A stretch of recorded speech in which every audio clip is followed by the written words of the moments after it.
Solution किसे कहते हैं? सॉल्यूशन क्या होता है भाई? It is a homogeneous mixture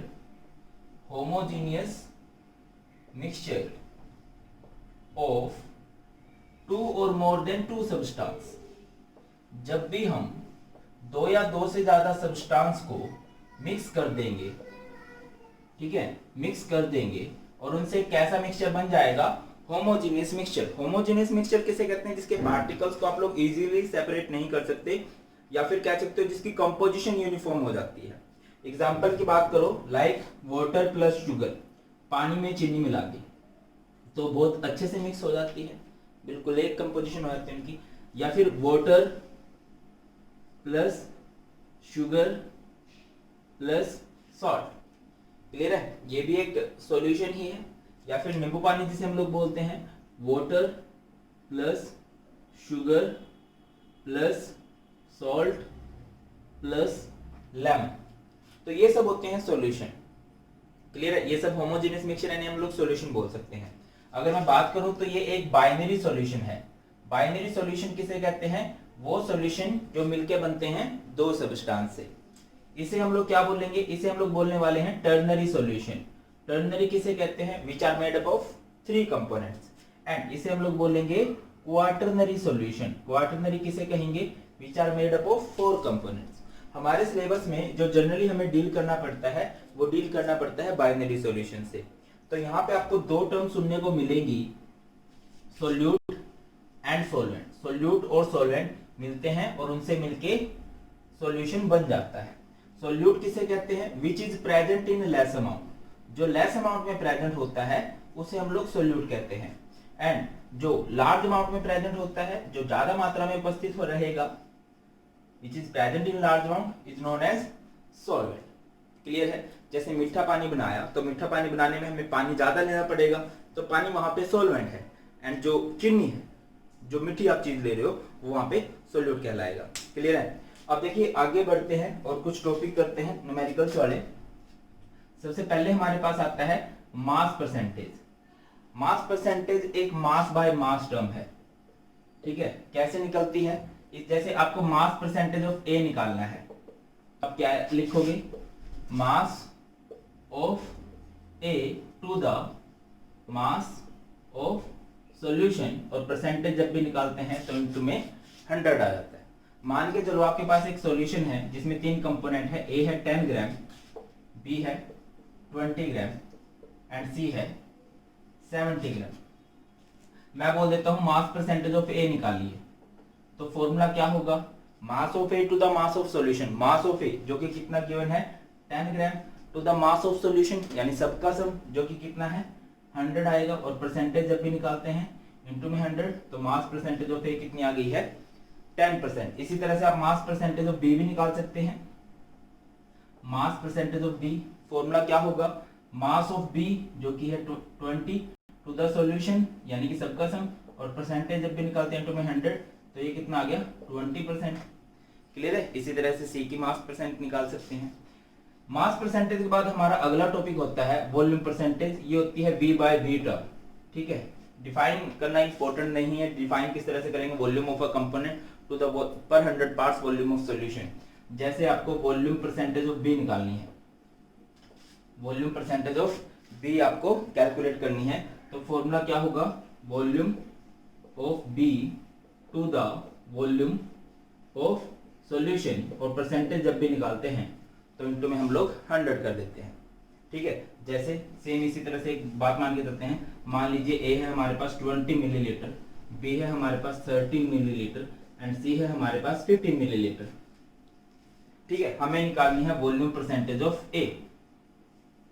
सब कुछ निकालना होगा, मैं स्टार्टिंग से बात कर रहा हूँ। तो फॉर्मूला क्या होगा? वॉल्यूम ऑफ ए, जिसकी परसेंटेज निकालनी है उसका वॉल्यूम ऊपर जो कि 20 है, to the volume of solution, और सॉल्यूशन कितना होगा? सबका सम यानी कि 100, और परसेंटेज जब भी निकालते हैं इनटू में 100, तो ये कितना आ गया यहाँ से? 20%। सिमिलरली इसी तरह से अगर आपको मैं बोलूँ वॉल्यूम परसेंटेज ऑफ सी निकाल लो, तो फॉर्मूला क्या होगा भाई? Volume of C, volume of C कितना गिवन है? 50 मिलीलीटर टू द सॉल्यूशन यानी सबका सम 100, और परसेंटेज जब भी निकालते हैं इनटू में 100, तो ये कितना आ जाएगा? 50% आ जाएगा। क्लियर होती है बात? तो पेपर में आपको परसेंटेज निकालनी आ सकती है, +2 में क्वेश्चन है, +1 में भी क्वेश्चन है, या फिर आपसे क्या पूछा जाता है, जनरली आपसे पूछा जाएगा what do you mean by 15% HCl mass by mass, mass by mass, या फिर वॉल्यूम बाय वॉल्यूम, या फिर मास बाय वॉल्यूम। आपको इनका मतलब बताना है और इनसे रिलेटेड भी क्वेश्चन बनते हैं। तो देखिए मास बाय मास बोल रहे हैं ना, मास बाय मास, नीचे मास किसका होगा, ऑब्वियस सी बात है नीचे मास सॉल्यूशन का होगा। ऊपर मास किसका होगा, जिसकी बात की गई है, HCl की बात की गई है। मास की यूनिट क्या होती है, ग्राम्स होती हैं। अब HCl कितने ग्राम्स होगा, HCl 15% दिया ना, यानी 15 ग्राम HCl इन सॉल्यूशन कितना होगा। जब भी परसेंटेज की बात होती है तो टोटल कंपोनेंट कितना बन जाता है भाई, 100 बन जाता है हमेशा।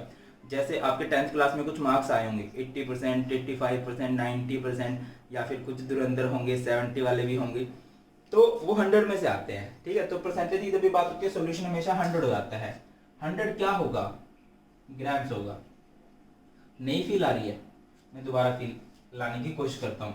जैसे आपको दे रखा है 15% HCl वॉल्यूम बाय वॉल्यूम, इसका मतलब ये एक वॉल्यूम बाय वॉल्यूम टर्म है, ठीक है ना। नीचे हम हर बार वॉल्यूम किसका लिख रहे हैं, वॉल्यूम ऑफ सॉल्यूशन लिख रहे हैं। ऊपर वॉल्यूम किसका लिखा जाएगा, जिसकी बात की गई है, HCl की बात की गई है। वॉल्यूम की यूनिट क्या होती है, मिलीलीटर, क्या होती है, मिलीलीटर। अब HCl होगा मिलीलीटर में, कितने मिलीलीटर होगा, जितने परसेंट दिया है, यानी कि हम लोग लिखेंगे 15 मिलीलीटर HCl इन सॉल्यूशन कितना होगा, ऑब्वियस जब परसेंटेज की बात की गई है तो टोटल वो कितना हो जाएगा, 100 millilitre solution, 100 millilitre solution. Mass by volume जैसे आपको दिया गया है 15% HCl मास बाय वॉल्यूम, इसका मतलब क्या है कि ऊपर आप लोग मास लिखने वाले हो, नीचे आप लोग वॉल्यूम लिखने वाले हो। वॉल्यूम ऑफ किसका होगा, सॉल्यूशन, और ऊपर मास ऑफ किसका होगा, जिसकी बात की गई है, यानी HCl की। मास की यूनिट क्या रहती है, ग्राम्स, वॉल्यूम की यूनिट क्या रहती है, मिलीलीटर, ठीक है। अब HCl होगा ग्राम्स में, क्योंकि मास बाय वॉल्यूम टर्म है। HCl होगा ग्राम्स में, कितने ग्राम्स होगा, जितनी बात की गई है, मींस ये होगा 15 ग्राम HCl इन 100 millilitre solution. Sir solution millilitre में क्यों, क्योंकि मास बाय वॉल्यूम टर्म है, वॉल्यूम यानी मिलीलीटर में होगा, ठीक है। ये मास बाय मास था तो दोनों टर्म्स ग्राम्स में थी, ये वॉल्यूम बाय वॉल्यूम था तो दोनों टर्म्स मिलीलीटर में थी। ये मास बाय वॉल्यूम है तो एक टर्म ग्राम्स में होगी और दूसरी किस में होगी, मिलीलीटर में होगी। इस तरह से आप न्यूमेरिकल से डील करते हो, आपको लिखा जाएगा, ठीक है। आपको इन बातों का मतलब समझना है कि ये क्या कहना चाह रहे हैं। आगे बढ़िए, और अगला हमारा टॉपिक बनता है, नेक्स्ट हमारे पास टॉपिक बनेगा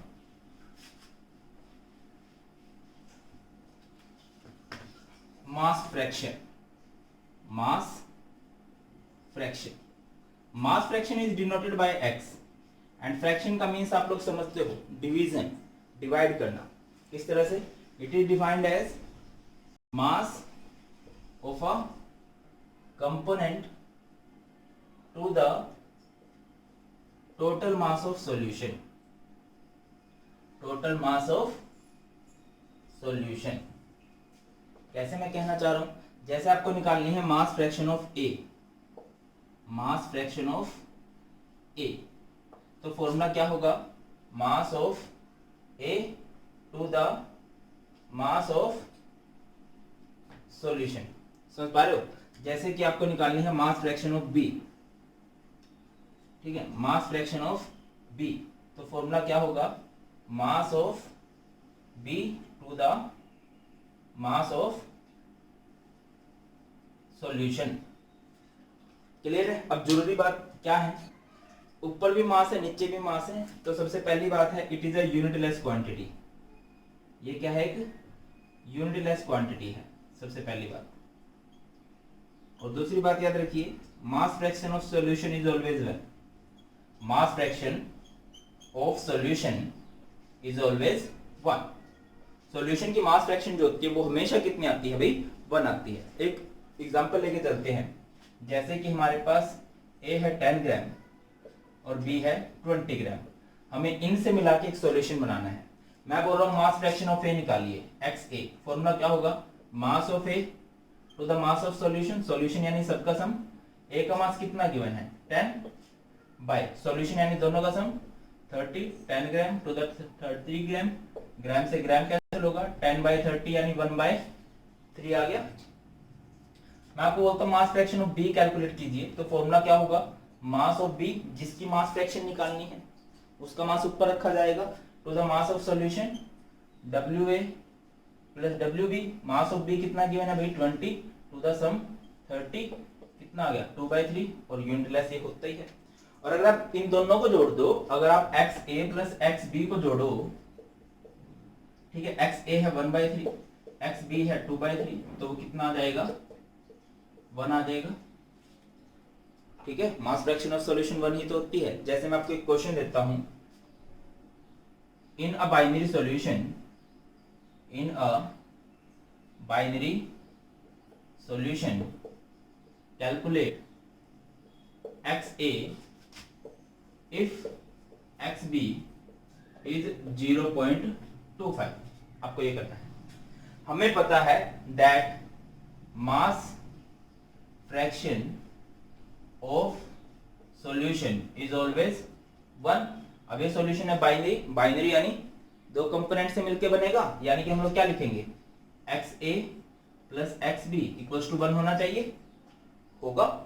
अब XA की वैल्यू हमें निकालनी है, XB की वैल्यू हमें गिवन है 0.25 है, इक्वल्स टू 1। तो XA कितना आएगा, 0.25 को तो ले जाओगे, 1 माइनस 0.25 दैट इज 0.75 आ जाएगा। इस तरह से क्वेश्चन पेपर में बना हुआ है, इस तरह से हम इसको कर सकते हैं आसानी से। क्लियर है। अब मास फ्रैक्शन से अगली हमारी टर्म आती है, आगे हमारे पास आएगा भाई मोल फ्रैक्शन। मास फ्रैक्शन के बाद हमारे पास आता है मोल फ्रैक्शन। समझिए, ये बहुत इंपॉर्टेंट है, बहुत बहुत बहुत ज्यादा इंपॉर्टेंट है। मोल फ्रैक्शन बिल्कुल कॉपी है मास फ्रैक्शन की, इसको भी हम लोग x से रिप्रेजेंट करते हैं। ठीक है, बस इसमें क्या है, number of moles of a component to the total number of moles of solution, total number of moles of solution. ठीक है, मान के चलो आपको XA कैलकुलेट करना है, तो हम क्या लिखेंगे, number of moles of A to the number of moles of solution. आपको XB कैलकुलेट करना है, तो फॉर्मूला क्या होगा, number of moles of B to the number of moles of solution. बिल्कुल सेम पॉइंट है that it is also a unitless quantity, इसकी भी कोई यूनिट नहीं होती। एंड दूसरी बात, mole fraction of solution is 1। Solution की जो मोल फ्रैक्शन होती है वो 1 होती है। एक क्वेश्चन सोल्व करते हैं, ज्यादा फील आएगी आपको। जैसे कि आपको दिया हुआ है H2O 90 ग्राम दिया हुआ है, ठीक है, एंड NaOH 400 ग्राम दिया हुआ है। आपको इन दोनों की मोल फ्रैक्शन निकालनी है, तो कैसे करोगे, आपको एक सॉल्यूशन बना के दिया है जिसमें दोनों कंपोनेंट हैं और आपको बोला गया दोनों की मोल फ्रैक्शन निकाल लो। तो कैसे निकालोगे आप लोग, सबसे पहले आप इनके नंबर ऑफ मोल्स निकाल लोगे। Number of moles of H2 का फॉर्मूला क्या होगा, वॉशिंग मशीन, वॉशिंग यानी ये होता है ना formula, washing machine, weight of H2 to the molar mass of H2, weight यानी इसका 90 दिया हुआ है, और H2 का मोलर मास कितना आएगा भाई, हाइड्रोजन का 2, ऑक्सीजन का 16 यानी 18, तो यहाँ से मोल्स कितने आ गए हैं 5। Similarly number of moles of NaOH निकालोगे, किस तरह से आएंगे, NaOH के मोल्स वही वॉशिंग मशीन, ठीक है, वॉशिंग यानी वेट जो कि 400 दिया है, मोलर मास NaOH का कितना आएगा 23, 16, 1 जोड़ दो कितना आएगा 40, तो यहाँ से इसकी मोल्स कितने आ गए 10। अब आपको मोल फ्रैक्शन निकालनी है H2O की, तो फॉर्मूला क्या होगा, number of moles of H2O to the number of moles of solution. अब H2O के मोल्स कितने दे रखे हैं आपको, H2O के मोल्स चेक करना है एक बार, कितने आए हैं 5 आए हैं, टू द सॉल्यूशन, सॉल्यूशन यानी दोनों के मोल्स का सम, दोनों के मोल्स जोड़ दो कितना आएगा 15 यानी कि आ गया 1/3। आपको मोल फ्रैक्शन ऑफ NaOH निकालनी है, कैसे निकालोगे, number of moles of NaOH to the number of moles of solution. NaOH के मोल्स कितने दिए हुए हैं, NaOH के मोल्स दिए हुए हैं 10, ठीक है, हमने कैलकुलेट खुद से किए हैं। और सॉल्यूशन यानी दोनों का सम कितना आ जाएगा यहाँ से 15, दैट इज 2/3। क्लियर है? तो मोल फ्रैक्शन भी एक बहुत ज्यादा इंपॉर्टेंट टॉपिक बन जाता है। आगे बढ़िए और अगला हमारा टॉपिक होता है मोलैरिटी। Molarity, normality. नॉर्मेलिटी हमारे सिलेबस में है नहीं, बट फिर भी हम देखेंगे। देखिए मोलैरिटी की बात करते हैं। Molarity it is denoted by capital M first of all. ठीक है, डिफाइन किस तरह से करोगे? It is defined as number of moles of a component. Number of moles of a component नहीं आएगा, number of moles of solute dissolved in per liter of solution, per liter of solution। Molarity को capital M से represent करते हैं। Formula क्या होगा? Number of moles of solute to the volume of solution in litre. तो यहां से इसकी यूनिट क्या बन जाएंगी? Moles per litre. Moles per litre इसकी यूनिट होती है, किसकी? मोलैरिटी की। पॉसिबल है कई बार आपको इसकी यूनिट याद ना रही, तो मोलैरिटी की यूनिट आप लोग सिंपली लिख सकते हो मोलर। मोलर भी इसकी यूनिट मानी जाएंगी। और अगर आपको ये भी याद नहीं रहता है तो आप कैपिटल एम भी लिख सकते हो, तो ये भी मोलैरिटी को ही रिप्रेजेंट करता है। अच्छा, मैं अपने टॉपिक को आगे बढ़ाऊं इससे पहले मैं एक बात पूछता हूं आपसे कि सोल्यूट और सॉल्वेंट दो भाई हैं। सोल्यूट और सॉल्वेंट दो भाई हैं। अब तुम बताओ कि ए किसे बोलोगे, बी किसे बोलोगे? ए पहले आता है एबीसीडी में, जो पहले आएगा ऑब्वियसली वो बड़ा होगा, और बड़ा क्या होता है? सॉल्वेंट। तो याद रखना A is used for solvent and B is used for solute. पता लगा मैंने क्या बात बोली है? भैया ए और बी दो भाई हैं, एबीसीडी में पहले आता है, जो पहले आ गया वो बड़ा होगा। तो सॉल्वेंट के लिए हम लोग ए यूज करते हैं और सोल्यूट के लिए हम लोग बी यूज करते हैं। ये मैंने आपको बात बोली है, ठीक है। अब देखिए, आपको मोलैरिटी निकालनी है तो उसके न्यूमेरिकल्स के लिए शॉर्टकट भी है एक, अगर आपको याद नहीं रहता है। शॉर्टकट रहेगा वॉशिंग मशीन 1000 में देगी विमला। वॉशिंग मशीन 1000 में देगी विमला, ये इसके न्यूमेरिकल्स का शॉर्टकट है। कैसे? अभी चेक कीजिए आप लोग। यहां पे WB का मतलब क्या है? WB is wait of solute, MB is molar mass of solute, molar mass of solute. And VML का मतलब क्या होता है? VML का मतलब होता है वॉल्यूम इन मिलीलीटर, वॉल्यूम इन मिलीलीटर। क्लियर है? जैसे कि क्वेश्चन आया calculate molarity, calculate molarity if 20 gram NaOH dissolved in 400 millilitre solution. मान के चलो इस तरह से क्वेश्चन आ गया, ठीक है। हमने इसकी मोलैरिटी निकालनी है। मोलैरिटी का फॉर्मूला क्या रहेगा? वॉशिंग मशीन 1000 में देगी, कौन देगी भाई? विमला। ये इसके न्यूमेरिकल का शॉर्टकट है। वॉशिंग पे चलो, वॉशिंग मतलब वेट, वेट कितना दिया हुआ है? 20। मोलर मास, NaOH का मोलर मास निकाल लो, कितना आएगा? Na का 23, ऑक्सीजन का 16, हाइड्रोजन का 1, दैट इज 40 इनटू में 1000 and volume in millilitre. Volume in millilitre कितना दिया आपको? 400, ये दिया हुआ है, ठीक है। तो 00 से 00 कैंसिल होगी, ठीक है। ये 0 से ये 0 कैंसिल होगी, 4 5 20, 5/4, 5/4 आ गया मोलर। सोल्व कर लेना इसको। इस तरह से हम लोग मोलैरिटी निकाल सकते हैं। मुश्किल था क्या? आसान सा था। चलो आगे समझिए। जैसे कि आपके पास आ गया calculate molarity of if 98 gram H2SO4 dissolved in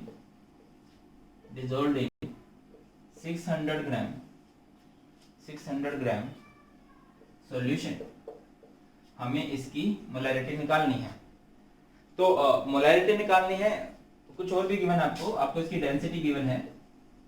density given है, मान के चलो 1.2 ग्राम पर मिलीलीटर। इस तरह से फोकस कीजिए, इस तरह से क्वेश्चन से किस तरह से डील करोगे। इस तरह से आप हर एक कर सकते हो जब आपको सॉल्यूशन मिलीलीटर में दिया है, यानी सॉल्यूशन का वॉल्यूम बताया गया है। बट अगर आपको सॉल्यूशन का वेट बताया गया हो, ऐसे केस में क्या करोगे, यहाँ पे आप लोग डेंसिटी का फॉर्मूला लगाओगे। डेंसिटी का फॉर्मूला क्या होता है, मास बाय वॉल्यूम। तो वॉल्यूम का फॉर्मूला क्या हो जाएगा, मास बाय डेंसिटी।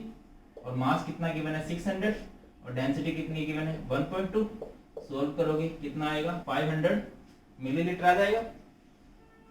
भैया आपको दिया हुआ था इसका मास, सॉल्यूशन ग्राम्स में गिवन है, बट आपको मोलैरिटी निकालनी है तो आपको वॉल्यूम चाहिए होता है, सॉल्यूशन का मिलीलीटर में चाहिए होता है। तो आपने पहले वॉल्यूम निकाला, बस इसके बाद क्या है, मोलैरिटी निकाल लोगे। क्या मुश्किल है, मोलैरिटी का फॉर्मूला क्या होता है, वॉशिंग मशीन 1000 में देगी विमला। ठीक है, वॉशिंग मशीन 1000 में देगी विमला। वॉशिंग यानी weight 98 MB, molar mass of solute. H2SO4 का मोलर मास निकाल लो, कितना आएगा H2SO4 का मोलर मास, हाइड्रोजन का 2, सल्फर का 32, ऑक्सीजन का 16 to 4 64, दैट इज 98 इनटू में 1000 and volume in millilitre. Volume कितना गिवन है 500। सोल्व करोगे तो 2 मोलर या 2 मोल्स पर लीटर। तो इस तरह से आप लोग मोलैरिटी निकाल सकते हो। किसी भी तरह का न्यूमेरिकल आ जाए आप आसानी से इसको सोल्व कर सकते हो। मोलैरिटी के बाद अगला हमारा टॉपिक आता है, अगला बड़ा फेमस टॉपिक बनता है मोलैलिटी। मोलैलिटी उसको किस तरह से करेंगे हम लोग, देखिए मोलैलिटी आ जाती है भाई। Molality is represented by small M. First of all molarity को हम कैपिटल एम से रिप्रेजेंट करते थे, इसे हम लोग स्मॉल एम से रिप्रेजेंट करते हैं। किस तरह से डिफाइन करेंगे, it is defined as number of moles of solute, moles of solute dissolved in per kilogram of solvent. ठीक है, मोलैलिटी का फॉर्मूला क्या रहेगा, number of moles of solute present in per kilogram of solvent. तो यहां से आप unit भी याद रख सकते हो, यूनिट क्या है, मोल्स पर केजी। मोलैलिटी की यूनिट क्या रहेंगी, मोल्स पर केजी। ठीक है, अब आगे बढ़िए तो समझिए इस बात को। हाँ, अगर आपको उसका फॉर्मूला याद नहीं रहता मोलैरिटी का तो शॉर्टकट याद रखना। मोलैरिटी का क्या रहेगा, वॉशिंग मशीन 1000 में आएगी वॉशिंगटन से। कहां से आएगी भाई, वॉशिंगटन से। ठीक है, अब यहाँ पे WB का मतलब क्या होता है, WB का मतलब होता है वेट ऑफ सोल्यूट। क्लियर है, क्या होता है, वेट ऑफ सोल्यूट। MB का मतलब क्या होता है, molar mass of solute, molar mass of solute. And WAG का मतलब क्या होता है, WAG का मतलब होता है वेट ऑफ, A का मतलब होता है solvent, weight of solvent in grams. इसका मतलब ये बनता है। क्लियर है, अब देखो आप किस तरह से करोगे इस क्वेश्चन को। जैसे आपके पास एक क्वेश्चन आ गया, 20 ग्राम NaOH इन 500 ग्राम वाटर। तो यहां से आपको क्लियर हो रहा है कि कौन सॉल्यूट है कौन सॉल्वेंट है, ऑब्वियसली क्लियर हो रहा होगा। NaOH कम अमाउंट में दिया है, वाटर ज्यादा अमाउंट में दिया है, तो ये सॉल्यूट और वो सॉल्वेंट है। और मोलैलिटी निकालने का फॉर्मूला क्या होता है, वॉशिंग मशीन 1000 में आएगी वॉशिंगटन से। कहां से आएगी, वॉशिंगटन से। वेट ऑफ सोल्यूट कितना गिवन है 20 to the molar mass of NaOH कितना आएगा 40 इंटू में 1000 एंड वेट ऑफ सॉल्वेंट कितना है 500। 00 से 00 कैंसिल, 5 टू द 10, तो ये 20 बाय 20 1, और ये इसका आंसर आ जाएगा 1 मोल। क्लियर है कि नहीं, सिंपल सा था। तो इस तरह से आप इसके न्यूमेरिकल भी कर सकते हो। अब पेपर में क्वेश्चन किस तरह से बनता है, न्यूमेरिकल तो बनते ही हैं, बट एक बड़ा फेमस क्वेश्चन बनता है, what is the difference between molarity and molality. बड़ा फेमस क्वेश्चन बनता है कि मोलैरिटी में एंड मोलैलिटी में क्या डिफरेंस है। सिंपल से स्टार्ट करते हो, इसको कैपिटल एम से रिप्रेजेंट करते हैं, इसको स्मॉल एम से रिप्रेजेंट करते हैं, ठीक है ना। इसको कैपिटल एम से, इसको स्मॉल एम से, डेफिनेशन लिख लोगे, फॉर्मूला भी लिख लोगे। आगे बताओ तो ये क्या है, इसकी बात करें तो ये एक मास बाय मास टर्म है। सर हमें कैसे पता है ये मास बाय मास टर्म है? ऊपर भी मास लिखा है, नीचे भी मास लिखा है। ये कैसी टर्म है? मास बाय वॉल्यूम टर्म है, ठीक है। वो मास बाय मास है तो रिमेन्स अनचेंज्ड विद टेम्परेचर। वो टेम्परेचर के इंडिपेंडेंट होती है, उस पर टेम्परेचर का कोई भी फर्क नहीं पड़ता। ये मास बाय वॉल्यूम टर्म है तो चेंज विद टेम्परेचर, और चेंज भी किस तरह से होती है? Decrease with increase in temperature. अगर टेम्परेचर बढ़ेगा तो मोलैरिटी घटती है। सर क्यों घटती है? देखो मास बाय मोलैरिटी क्या है? एक मास बाय वॉल्यूम टर्म है। और अगर आपको पता हो टेम्परेचर बढ़ने से, प्रेशर कुकर है जो उसके अंदर पार्टिकल्स होते हैं, जैसे टेम्परेचर बढ़ता है वो ज्यादा जगह घेरते हैं, टेम्परेचर बढ़ने से वॉल्यूम बढ़ता है। And molarity volume inversely proportional. Repeat कर रहा हूं, टेम्परेचर बढ़ेगा तो वॉल्यूम बढ़ेगा, मोलैरिटी और वॉल्यूम इनवर्सली है तो वॉल्यूम बढ़ने से मोलैरिटी घट जाती है। हमने यही लिखा है, decreases with increase in temperature. बड़ा फेमस क्वेश्चन बनता है कि मोलैरिटी में से और मोलैरिटी में से किसको प्रेफर किया जाता है? आप खुद से सोच के देखो, आप दो न्यूमेरिकल सॉल्व करके गए हो, ठीक है। अब टेम्परेचर चेंज होने पे मोलैरिटी चेंज होगी, तो तुम्हें कौन सा अच्छा लगेगा? जो चेंज होता जा रहा है, जो चेंज नहीं होगा? ऑब्वियसली यार, तुमने जब एक न्यूमेरिकल सॉल्व किया तो तुम यही चाहोगे कि वो फिक्स रहे, ठीक है। बट वो तो टेम्परेचर चेंज होने पे चेंज हो ही रहा है, तो दैट्स व्हाई हम लोग हमेशा प्रेफर करते हैं किसको? मोलैरिटी को प्रेफर किया जाता है। किसको भाई? मोलैरिटी को प्रेफर किया जाता है। तो ये था मोल कंसेप्ट इन सॉल्यूशन, ठीक है। एक छोटा सा टॉपिक और होता है नॉर्मेलिटी। लगे हाथ में आपको वो भी करवाई देता हूं, नॉर्मेलिटी।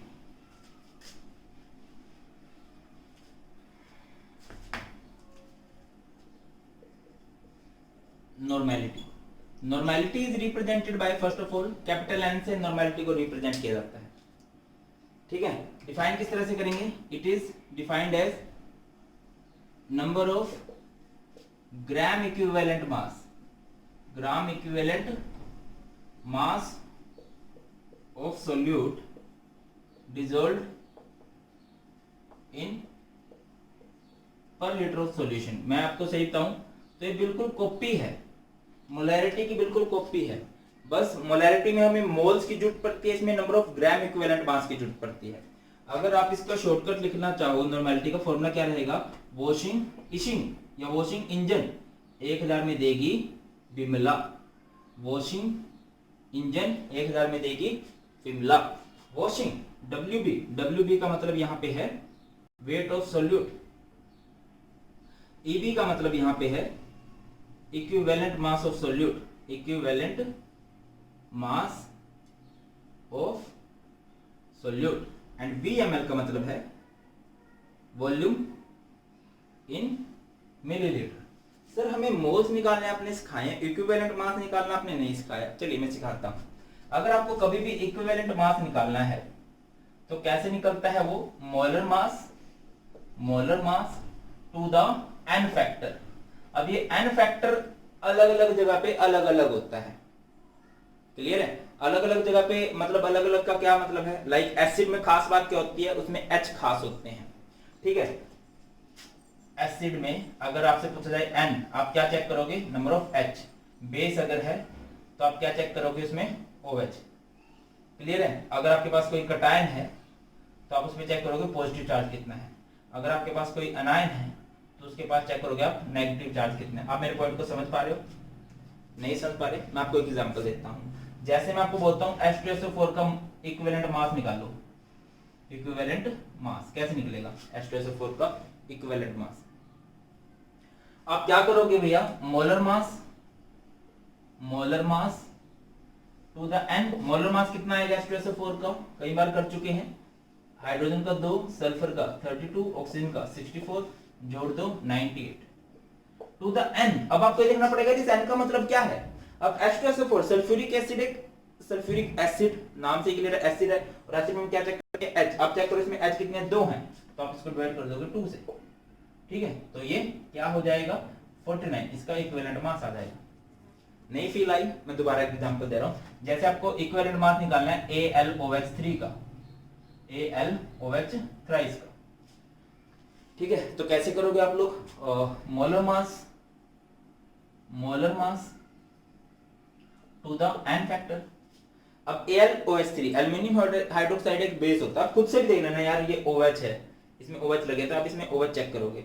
चलो पहले इसका मोलर मास निकाल लो आप AlOH3 का। AlOH3 एल्युमिनियम का 27 होता है, ऑक्सीजन का 16, हाइड्रोजन का 1, 16 + 1 17 × 3 कितना आएगा 48 आ जाएगा ना, if I am not wrong. Aluminium का 27 होता है, ये 48 आ गया, इसको जोड़ दो कितना आ जाएगा 785 75 आएगा क्या? आना तो नहीं चाहिए था यार ऐसा। ये 16 नहीं होता है, ये 17 आएगा, 16 + 1 17, इसको जोड़ोगे 51 आएगा और ये टोटल आएगा 78, ठीक है।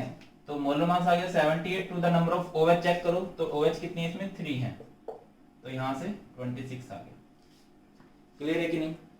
हो जाएगा। अब जैसे कि मैं आपको बोलता हूं calculate normality of 49 gram H3PO4 in 500 millilitre solution. आपको इस तरह से न्यूमेरिकल दिया है, 49 ग्राम H3PO4 है और इन 500 मिलीलीटर सॉल्यूशन है। तो सबसे पहले आप इक्विवेलेंट मास निकालोगे, इक्विवेलेंट मास ऑफ H3PO4 कैसे निकलता है equivalent mass? Molar mass to the n factor. अब मोलर मास H3PO4 का कितना आएगा?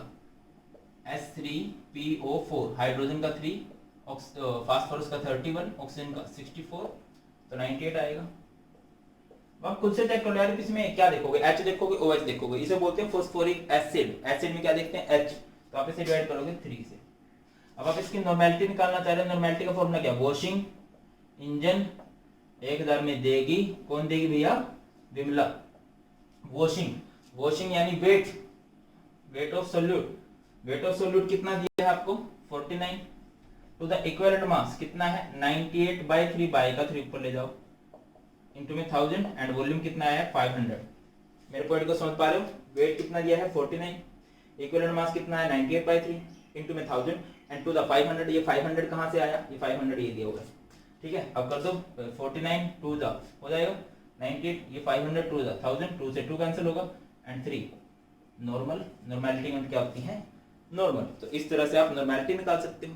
तो ये था भैया मोल concept in reagent and access reagent. बिल्कुल सिंपल सी ट्रिक से इसको समझेंगे। लिमिटिंग रिएजेंट या लिमिटिंग रिएक्टेंट किसे कहते हैं? Those reactant which reacts completely in a reaction. एक रिएक्शन के अंदर जो कंप्लीटली रिएक्ट कर जाता है उसे हम लोग लिमिटिंग रिएजेंट बोलते हैं। एक्सेस रिएजेंट किसे बोलते हैं? व्हिच प्रेजेंट इन एक्सेस, ठीक है, जो ज्यादा अमाउंट में प्रेजेंट हो। समझ रहे हो ना? अभी मान के चलो शादी में बहुत सारी डिश बनी हुई है, क्लियर, और मान लो साग बनाया हुआ है और मटर पनीर बनाया हुआ है, तो तुम सबको बताया जल्दी कौन सी चीज खत्म होगी? ऑब्वियसली मटर पनीर जल्दी खत्म हो जाएगा। साग कौन खाएगा? शादी में आया साग थोड़ी ना खाएगा वो। तो वहां पे मटर पनीर क्या है? लिमिटिंग रिएजेंट है, और जो साग है वो एक्सेस रिएजेंट है, वो बच जाएगा, वो बाद में घर वालों के पास ही जाएगा। क्लियर है? तो सिंपल एग्जांपल समझते हैं। मान के चलो कि हमें एक साइकिल बनानी है, ठीक है। एक साइकिल बनाने के लिए एक बॉडी की जरूरत होती है और 2 टायर की जरूरत होती है। ये मैं एक सिंपल एग्जांपल मान के चल रहा हूं, तब हमारा एक साइकिल बन जाता है। अब मैं आपको बोलूं हमारे पास 100 बॉडी है एंड 100 टायर है, तो कितने साइकिल बनेंगे? या इनमें से कौन लिमिटिंग रिएजेंट है? बताना जरा, बताओ। एक साइकिल बनाने के लिए एक बॉडी 2 टायर की जरूरत है, तो क्या 100 बॉडी, अब 100 बॉडी से 100 साइकिल बना दोगे क्या? वहां पे 200 टायर भी तो होने चाहिए थे, तो नहीं होगा। यहाँ पे साइकिल कितने बनेंगे? 50 बनने वाले हैं। मैं आपको बताऊं सर, आपको कैसे पता लगा? एक सिंपल शॉर्टकट में बताता हूं कि आप कैसे बताओगे लिमिटिंग रिएजेंट क्या है। लिमिटिंग रिएजेंट किसे कहते हैं? जो कम अमाउंट में प्रेजेंट हो, जो कंप्लीटली रिएक्ट कर जाएगा रिएक्शन को देख के। आप उनको कोफिशिएंट से डिवाइड कर दोगे, 100/1 और इसको 100/2, यहां से आ जाएगा, ये आ जाएगा 100 और ये आ जाएगा 50। तो जो कम आएगा वो ही लिमिटिंग रिएजेंट है, तो यहाँ पे ये लिमिटिंग रिएजेंट रहेगा। ये सिंपल सा शॉर्टकट है। फील आ रही है? नहीं आ रही है? फील आनी चाहिए। ये यहाँ पे लिमिटिंग रिएजेंट है, ये एक्सेस रिएजेंट है। और जो प्रोडक्ट बनता है हमेशा लिमिटिंग रिएजेंट को देख के बनता है। भैया 2 टायर से एक साइकिल बनता है, एक टायर से कितना साइकिल बनेगा? एक टायर से बनेगा 1/2 साइकिल। 100 टायर से कितने बन जाएंगे? 50 साइकिल बन जाएंगे। क्लियर है? लिमिटिंग रिएजेंट बताने का सिंपल शॉर्टकट क्या है? कोफिशिएंट से डिवाइड कर दो। मैं आपको एक एग्जांपल देता हूँ। मान के चलो हमें बनानी है वाटर बनाना है, तो वाटर बनता है 2H2 plus O2 gives 2H2। ये आपको दिया हुआ है, ठीक है। मान के चलो कि आपको इसके 10 मोल दे दिए हैं, आपको इसके मान लो 15 मोल दे दिए, कुछ भी दे सकता है वो, अपनी तरफ से मान के चले। इसके 15 मोल दे दिए और इसके 10 मोल दे दिए। पहला क्वेश्चन आपसे पूछा गया व्हाट इज लिमिटिंग रिएजेंट, दूसरा क्वेश्चन पूछा गया what is access reagent, third question आपसे पूछा गया moles of H2O formed. Moles of H2O form, देखो मोल कांसेप्ट मैंने अच्छे से कराया है आपको, तो अमाउंट भी पूछ सकता था कितना H2O बनेगा। तो बेटा जी क्या शॉर्टकट है लिमिटिंग रिएजेंट बताने का? कोफिशिएंट से डिवाइड कर दो। H2 का कोफिशिएंट 2 है और ऑक्सीजन का कोफिशिएंट 1 है, तो ये कितना आ गया 7.5 और ये कितना आ गया 10। तो यहाँ से आप लोग चेक करोगे तो पहले क्वेश्चन का आंसर आपको मिल गया। जो इन दोनों में से कम आएगा वो लिमिटिंग रिएजेंट है, यानी कि ये 7.5 आया है, यानी कि हाइड्रोजन इज लिमिटिंग रिएजेंट। अब आपको दिख रहा होगा इसके 15 मोल लिए हैं, ठीक है, और इसके 10 मोल लिए, तो आपको माइंड में आएगा यार लिमिटिंग रिएजेंट तो होना चाहिए, बट नहीं। आप ये भी तो देखो कि हाइड्रोजन के कितने मोल रिएक्ट करते हैं, 2 मोल रिएक्ट करते हैं। फील आ रही है? सिंपल शॉर्टकट याद रखो भैया, कोफिशिएंट से डिवाइड करके। आप समझ रहे हो नहीं समझ रहे हो? एक ऑक्सीजन के लिए 2 वाटर के मॉलिक्यूल की जरूरत पड़ती है तब रिएक्शन सही होगी, तो 10 इसके लिए, इसके 20 की जरूरत थी, बट ये 15 दे रखे हैं। क्लियर है? तो लिमिटिंग रिएजेंट आ गया। एक्सेस रिएजेंट क्या आएगा यहाँ पे? एक्सेस रिएजेंट आ जाएगा O2, है ना, O2 एक्सेस रिएजेंट आ गया। Moles of H2O form, moles of H2O कैसे बताओगे? आप लिमिटिंग रिएजेंट के साथ रिलेशन देखोगे, इसके साथ इसका क्या रिलेशन है? 2H2 gives 2 moles of H2O। अगर ये 1 मोल होता H2 का तो हमें 1 मोल मिलता H2 का। अब इसके कितने मोल्स हैं हमारे पास? 7.5 मोल्स नहीं है, हमें मोल्स कितने दिए थे? 15 मोल्स ऑफ H2 से क्या बन जाएगा? 15 मोल्स ऑफ H2O बन जाएगा। बात क्लियर हो रही है नहीं क्लियर हो रही है? भैया हमें तो 15 मोल दिए थे ना, 15 मोल से उसके कितने बनेंगे? 15। ये 7.5 ये 10 किस लिए आता है? ये तो लिमिटिंग रिएजेंट एक्सेस रिएजेंट बताने के लिए आता है। फील आ रही है नहीं आ रही है? मैं एक रिएक्शन लेके चलता हूं। मान के चलो एक रिएक्शन है 2A plus 3B gives 5C, ठीक है। इसके 100 मोल्स दे दिए और इसके भी 100 मोल्स दे दिए। आपको ये बताना है सेम, तीनों के 3 क्वेश्चन है। पहला मोस्टली आपसे क्वेश्चन ये पूछा जाएगा लिमिटिंग रिएजेंट बताओ, दूसरा एक्सेस रिएजेंट बताओ, एंड तीसरा moles of product form, product कितना बनेगा, प्रोडक्ट फॉर्म आपको ये बताना है। तो कैसे करोगे भाई बताओ जरा? तो पहले तो लिमिटिंग रिएजेंट का शॉर्टकट क्या है? जितने मोल्स दिए उसको कोफिशिएंट से डिवाइड कर दो, यानी 100/2 100/3, तो ये कितना आएगा 50 और ये कितना आएगा 33.3। तो यहां से एक चीज का आइडिया हो गया, कम कौन है? बी है। बी के मोल्स कम पड़ रहे हैं, यानी बी यहाँ पे लिमिटिंग रिएजेंट है और एक्सेस रिएजेंट क्या है यहाँ पे? ए। एक्सेस रिएजेंट कौन होगा? ए होगा। अब आपको बताना है प्रोडक्ट कितना बनेगा। अब प्रोडक्ट का रिलेशन किसके साथ देखोगे आप? लिमिटिंग रिएजेंट के साथ देखोगे, और लिमिटिंग रिएजेंट कौन है? बी। इनका रिलेशन देखो भैया, 3 moles of B, 3 moles of B gives 5 moles of C, ऐसा है।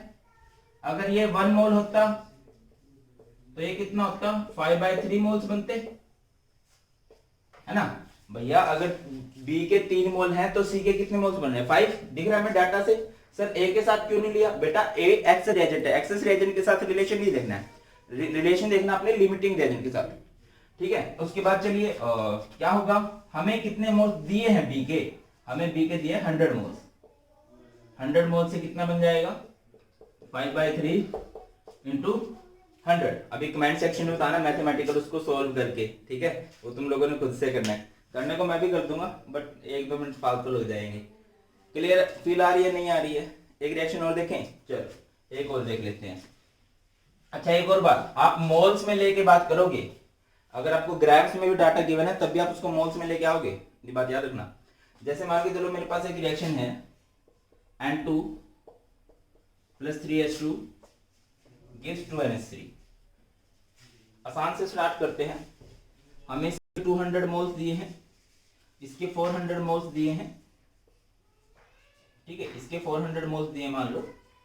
आपसे पूछा गया है वही सेम 3 क्वेश्चन, लिमिटिंग रिएजेंट कौन है, सेकंड आपसे पूछा गया एक्सेस रिएजेंट कौन है, एंड थर्ड क्वेश्चन आपसे पूछा गया moles of product form, moles of product form, कितना प्रोडक्ट बनेगा। तो कैसे बताते हैं, लिमिटिंग रिएजेंट बताने का शॉर्टकट क्या बताया मैंने, कोएफिशिएंट से डिवाइड कर दो, 200 डिवाइडेड बाय 1, 400 डिवाइडेड बाय 3, तो ये कितना आएगा, ये आएगा 200 और ये कितना आएगा 3 133.3। अब इन दोनों में से कम कौन है, ये वाला कम है भाई साहब। तो यहां से आप लिमिटिंग रिएजेंट क्या है भाई, लिमिटिंग रिएजेंट रहेगा H2, एक्सेस रिएजेंट क्या रहेगा N2, moles of product form. Moles of product कैसे बताते हो आप लोग, मोल्स ऑफ प्रोडक्ट बताने के लिए आपको रिलेशन देखना पड़ेगा लिमिटिंग रिएजेंट का प्रोडक्ट के साथ। लिमिटिंग रिएजेंट है हाइड्रोजन, इसका इसके साथ रिलेशन देखोगे, ठीक है। तो देखो इसका इसके साथ क्या रिलेशन है भाई, क्या रिलेशन है, 3 moles of H2 gives 2 moles of NH3, यही है भैया। अगर इसके 3 मोल्स है तो इसके 2 मोल्स बनते हैं। अगर कहीं इसका 1 मोल होता, 1 मोल ऑफ H2, तो ये कितने बनते, 2/3 मोल्स। अरे पता है कि नहीं पता है, ये कैसे लिख रहे हैं, अगर मैं बोल रहा हूं 5 बॉल्स की कॉस्ट 100 रुपीज है, तो 1 बॉल की कॉस्ट कितनी होगी, 100/5 करके निकालोगे 20 आ जाएगी भैया। 3 से ये 2 बन रहे हैं तो 1 से 2/3 बनेंगे, अपोन में लेके जाते हैं। अब आपको हाइड्रोजन के कितने मोल्स दिए हैं, 400 दिए हैं, 400 मोल्स ऑफ H2, तो ये क्या हो जाएगा 2/3, ये 1 का आ गया, तो 400 के लिए 400 से मल्टीप्लाई कर दो, ठीक है ना। तो यहां से आपका आंसर आ जाएगा। क्लियर है कि नहीं क्लियर है। अब थोड़ा सा घुमा के क्वेश्चन कैसे बन सकता है इस टॉपिक से, होप कि क्लियर होगा बेटा जी। इतने एग्जाम्पल करवाने के बाद तो किसी को कोई डाउट संशय रहना ही नहीं चाहिए, जहां तक मुझे लगता है। जैसे कि मान के चलो आपको दिया 6 carbon plus 3H2 gives C6H6। मान के चलो ये आपको दिया गया है 1200 ग्राम, ठीक है, और ये आपको दिया गया है 600 ग्राम। आपको इसमें वही 3 क्वेश्चन का आंसर करना है। Limiting reagent number 2, access reagent और मोल्स ऑफ प्रोडक्ट फॉर्म्ड, ठीक है, या अमाउंट ऑफ प्रोडक्ट भी आ सकता है, ठीक है। तो बेटा जी कैसे करोगे इसको, अब बात समझना, इसको इससे डिवाइड मत कर देना 1200 डिवाइडेड बाय 6, क्योंकि ग्राम्स में डाटा गिवन है। मैंने आपको क्या बोला, मोल्स में डाटा को लेके जाओगे, मोल्स कन्वर्ट करने आते हैं ना। मोल्स ऑफ कार्बन कैसे आएंगे, मोल्स ऑफ कार्बन क्या शॉर्ट पड़ता है, तो वॉशिंग मशीन, वॉशिंग यानी इसका वेट दिया हुआ 1200 to the molar mass. Carbon का कितना होता है मोलर मास भाई, 12 ही होता है, तो इसके कितने मोल्स आ गए, 100 मोल्स आ गए। एक बार इसके मोल्स निकाल लो तो जरा, इसके मोल्स कैसे निकलेंगे, मोल्स ऑफ हाइड्रोजन, हाइड्रोजन एक गैस होती है, डायटोमिक फॉर्म में एग्जिस्ट करती है। वॉशिंग मशीन, वॉशिंग यानी वेट जो कि 600 दिया है, मोलर मास, हाइड्रोजन का मोलर मास कितना होता है 2, तो इसके मोल्स कितने आ गए बेटा जी 300 आ गए। पहला काम आपको मोल्स निकालना है, क्योंकि मोल्स में डाटा नहीं गिवन था। एक एनसीईआरटी में क्वेश्चन भी है, नाइट्रोजन हाइड्रोजन से रिलेटेड है, वो आप खुद से कर लेना, पहले मोल्स में निकाल लोगे। अब मोल्स में आ चुका है, अब आपको लिमिटिंग रिएजेंट बताना, कैसे बताओगे, इसको डिवाइड कर दो इसके कोएफिशिएंट से, डिवाइडेड बाय 6 डिवाइडेड बाय 3, तो ये कितना आएगा 6 1 6 16.6 आ जाएगा, और ये कितना आ गया 100। तो एक चीज क्लियर हो रही है, अभी ये कोएफिशिएंट से डिवाइड करके हमें पता लगता है लिमिटिंग रिएजेंट कौन है, एक्सेस रिएजेंट कौन है। आप खुद से देखो कौन कम है, कार्बन वाला कम आ रहा पोर्शन, तो ये लिमिटिंग रिएजेंट है, हाइड्रोजन एक्सेस रिएजेंट है। मास ऑफ प्रोडक्ट फॉर्म या मोल्स ऑफ प्रोडक्ट फॉर्म कैसे बताओगे, आप लिमिटिंग रिएजेंट के साथ रिलेशन देखोगे प्रोडक्ट का, लिमिटिंग रिएजेंट के साथ रिलेशन देखोगे प्रोडक्ट का। हमें पता है भाई 6 moles of carbon gives 1 mole of C6H6, similarly अगर इसका 1 मोल होता, 1 mole of carbon will give 1/6 मोल, ठीक है। बट हमें कार्बन के कितने मोल्स गिवन है, हमें कार्बन के कितने मोल्स गिवन थे भाई, 100 मोल। अब तुम में से कोई बोलेगा सर 16.6 गिवन थे। बेटा जी नहीं, ये तो हमने लिमिटिंग रिएजेंट निकालने के लिए किया था। क्लियर है कि नहीं?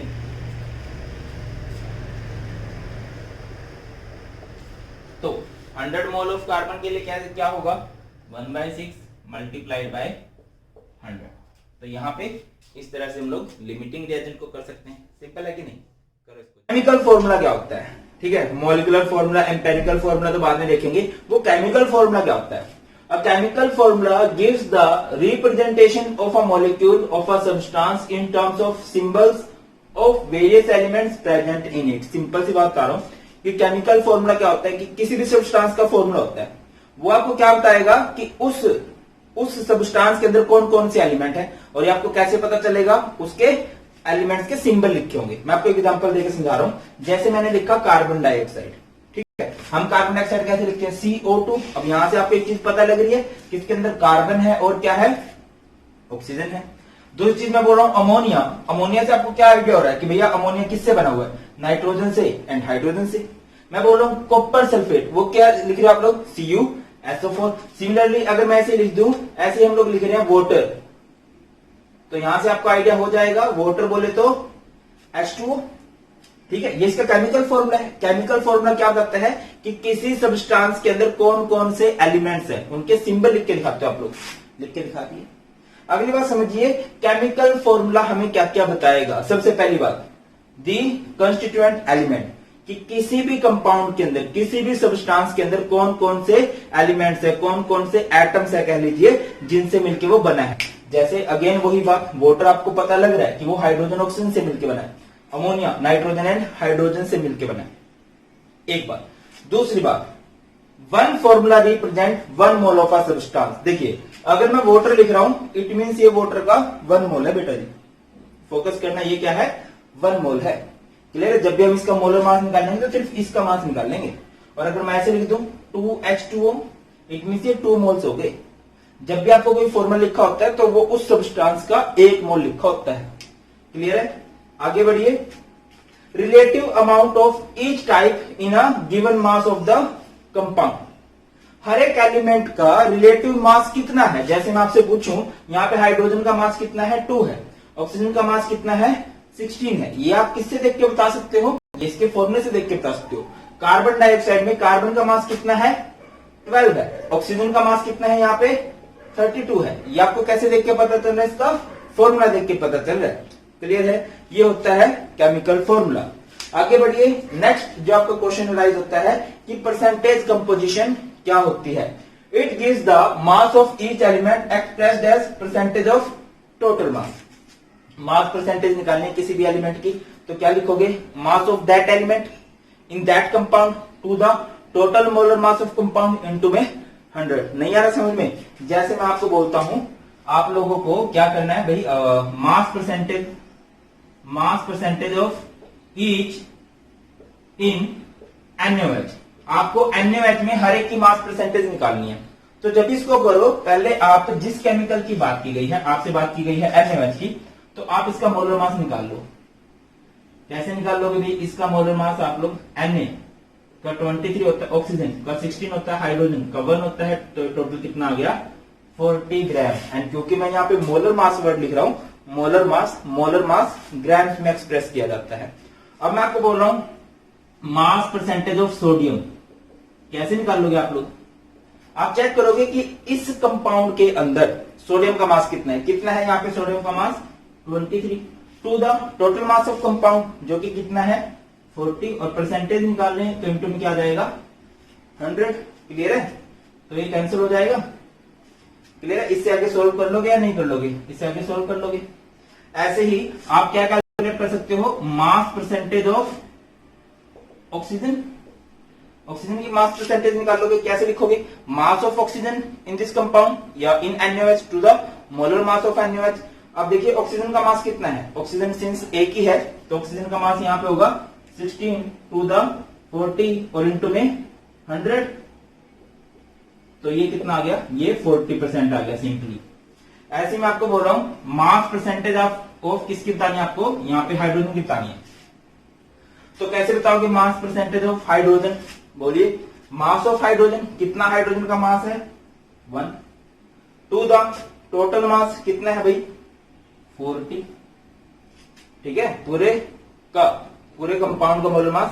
और परसेंटेज जब भी निकालते हैं इनटू में 100, तो ये कितना आ गया 2.5% आ जाएगा यहां से। क्लियर है कि नहीं है, 2.5% आ गया एंड ये 42.5 आ गया, तो ये कितना बचेगा 57.5% आ जाएगा। क्लियर है बेटा, इस तरह से आप निकाल सकते हो। दोबारा समझे, चलिए दोबारा समझते हैं, थोड़ा मुश्किल लेते हैं, ठीक है। देखिए जैसे मैं आपको बोल रहा हूं question, calculate mass percentage of each, mass percentage of each in ethanol. भैया सबने नाम सुना होगा, दारू है ना, ठेके खुल गए हैं। और चीजें खोलनी जरूरी नहीं थी, बट ये खोलने जरूरी थे। चलिए अब आपको C2H5OH का मोलर मास निकालना, सॉरी मास परसेंटेज निकालनी है हर एक की। तो पहला काम आप लोग क्या करोगे, इसका मोलर मास निकालोगे। कर दीजिए मोलर मास, कैसे आएगा भाई, कार्बन 2 है इंटू में 12, हाइड्रोजन कितने 5 एंड 1 6 इंटू 1 एंड ऑक्सीजन का 16, कितना हो गया 24 प्लस 6 प्लस 16, बोले तो क्या आगे बेटे यहां से, ये आ गया 46 ग्राम्स। क्लियर है। अब सबसे पहला क्वेश्चन आप लोगों को क्या करना है, यहाँ पे आपको कैलकुलेट करनी है मास परसेंटेज ऑफ कार्बन। तो फॉर्मूला क्या होगा, mass of carbon in C2H5OH। अब आप चेक करो कि इसमें कार्बन का मास कितना आएगा, सिंस 2 कार्बन है 24 टू द 46, और परसेंटेज जब भी निकालते हैं इनके में क्या आ जाएगा 100। जो भी आएगी सोल्व कर लेना भाई, अभी मैथ्स मेरा ऐसे ही है, तुम लोगों ने खुद सोल्व कर लेना है, मैं उलझ जाऊंगा, ज्यादा टाइम लग जाएगा। ऐसे ही आपको मास परसेंटेज किसकी निकालनी है, मास परसेंटेज निकालनी है हाइड्रोजन की। तो फॉर्मूला क्या होगा भाई, मास ऑफ हाइड्रोजन, हाइड्रोजन का मास कितना देखा है 6 है ना, 5 एंड 1 6 हाइड्रोजन है, 6 टू द टोटल मीन्स 46, और परसेंटेज निकालने हैं तो इंटू में 100 आ जाएगी इसकी परसेंटेज। इसी तरह से आप लोग क्या कर सकते हो, मास परसेंटेज ऑफ ऑक्सीजन भी कैलकुलेट कर सकते हो। ऑक्सीजन सिंस 1 है तो 16/46, और परसेंटेज जब भी निकालते हैं इंटू में 100। क्लियर है बेटा। अगर आपको किसी कंपाउंड के अंदर हर एक की मास परसेंटेज निकालनी है तो इस तरह से निकाले, कुछ भी आ जाए, बहुत आसान होता है, बहुत। अच्छा एक और बात की, अगर आपको इसके बढ़िया हैंड रिटन नोट्स चाहिए ना और रेगुलर वीडियोस के लिंक चाहिए तो टेलीग्राम चैनल ज्वाइन कर लो, कमेंट सेक्शन में लिंक मिल जाएगा टेलीग्राम चैनल का, या फिर केमिस्ट्री गुरुजी सर्च कर सकते हो, वहां पे लिंक मिल जाएगा, ज्वाइन कर लेना। डेली फ्री क्लासेस के लिंक आते रहते हैं एंड डेली क्लासेस के PDF आपको मिलेंगे बेस्ट वाले। चलिए आगे बढ़ते हैं। अब एक मैं होमवर्क दे दूं, ज्यादा फील आएगी है ना, मुझे भी पता लगेगा मेरे बच्चे कितना पढ़ रहे हैं, मेरे स्टूडेंट्स कितना पढ़ रहे हैं। आपको हर एक की मास परसेंटेज बतानी है इन ग्लूकोज C6H12O6, हर एक की मास परसेंटेज बतानी है इसके अंदर, ठीक है। कमेंट सेक्शन में आप आंसर करोगे। चलो अब फिर सर आप नोट्स दोगे, वो नोट्स आपको फील आएगी, इसमें जो शॉर्टकट आप लोग नोट करना चाहो जल्दी से नोट कर लो। फिर इसके बाद हम लोग बढ़ रहे हैं empirical formula and molecular formula की तरफ, जल्दी। चलिए तो अभी समझते हैं इंपॉर्टेंट टॉपिक, मॉलिक्यूलर फॉर्मूला क्या है, एम्पेरिकल फॉर्मूला क्या है। केमिकल फॉर्मूला हम लोग देख चुके हैं। देखिए मॉलिक्यूलर फॉर्मूला को अगर हम डिफाइन करें तो किस तरह से डिफाइन करेंगे, the formula which gives the actual number of atoms of various elements present in one molecule of the compound. Molecular formula क्या होता है, which gives the actual number of atoms, या फिर आप सिंपली मॉलिक्यूलर फॉर्मूले को क्या बोल सकते हो, molecular formula is actual formula. Molecular formula क्या होता है भाई, एक्चुअल फॉर्मूला होता है किसी भी कंपाउंड का, किसी भी मॉलिक्यूल का। आगे समझिए एम्पेरिकल फॉर्मूला क्या है, the formula which gives a simple whole number ratio of the atoms of different elements present in a molecule of compound. ये क्या है, एम्पेरिकल फॉर्मूले को आप लोग क्या बोल सकते हो, इसको आप लोग बोल सकते हो, क्योंकि ये सिंपलेस्ट रेशियो दे रहा है तो इसको हम लोग बोल सकते हैं सिंपलेस्ट फॉर्मूला। क्या बोल सकते हैं इसको हम लोग, सिंपलेस्ट फॉर्मूला। सर बात कुछ समझ में नहीं आई, चलिए समझिए। जैसे मैं आपको बोल रहा हूं बेंजीन का फॉर्मूला क्या होता है, बेंजीन का फॉर्मूला क्या होता है? बोलो, आपको पता है बेंजीन का फॉर्मूला क्या होता है? C6H6। क्लियर है? जो इसका एक्चुअल फॉर्मूला है, जो आपको एग्जैक्ट नंबर बता रहा है कि कार्बन कितने होंगे 6 होंगे, हाइड्रोजन कितने होंगे 6 होंगे, तो बेटा जी ये क्या है इसका मॉलिक्यूलर फॉर्मूला। अगर मैं आपसे पूछूं एलिमेंटल रेशियो बताओ कितना है, कार्बन 6 है, हाइड्रोजन भी 6 है, तो ये रेशियो क्या बन सकता है? 1:1 बन सकता है। तो इसको मैं CH लिख सकता हूं। अगर मैं सिंपलेस्ट रेशियो करूं इसका तो CH लिखा जा सकता है। ये जो सिंपलेस्ट रेशियो आप लोगों ने लिखा है इसको ही हम लोग क्या बोलते हैं बेटा जी? एम्पेरिकल फॉर्मूला बोलते हैं। क्लियर हुआ पॉइंट कि नहीं हुआ? रिपीट कर रहे हैं। जैसे कि मैं बोल रहा हूं हाइड्रोजन पेरोक्साइड, हाइड्रोजन पेरोक्साइड, अभी समझिए हाइड्रोजन पेरोक्साइड का फॉर्मूला क्या होता है? हाइड्रोजन पेरोक्साइड का फॉर्मूला होता है H2O2। ये जो फॉर्मूला है ना, ये इसका मॉलिक्यूलर फॉर्मूला है, जो आपको बता रहा है कि इसके अंदर हाइड्रोजन 2 होंगे, ऑक्सीजन 2 होंगे।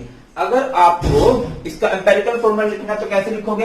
एलिमेंटल रेशियो देखो 2:2, और इसका सिंपलेस्ट क्या हो सकता है? 1:1 हो सकता है।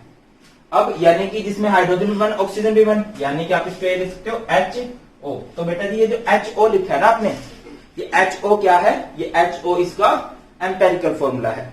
क्लियर? रिपीट कर रहा हूं। जैसे कि मैं आपको बोल देता हूं सोडियम कार्बोनेट, सोडियम कार्बोनेट मैंने लिख दिया सोडियम कार्बोनेट। बताइए सोडियम कार्बोनेट का फॉर्मूला क्या होता है? Na2CO3। ये है, ये इसका एक्चुअल फॉर्मूला है, ये इसका मॉलिक्यूलर फॉर्मूला है। अगर मैं आपसे पूछूं एलिमेंटल रेशियो क्या है, यहाँ पे सोडियम 2 है, कार्बन 1 है, और ऑक्सीजन कितने हैं? 3 है। सोडियम 2 है, कार्बन 1 है, ऑक्सीजन 3 है। अब इसका सिंपलेस्ट रेशियो निकाल लो। कोई किसी ऐसे नंबर से डिवाइड करो जिससे सारे डिवाइड हो सकते हैं। ऐसा कोई नंबर नहीं है जिससे सारे डिवाइड हो सके। तो जो इसका एम्पेरिकल फॉर्मूला होगा वो क्या हो जाएगा? Na2CO3 हो जाएगा।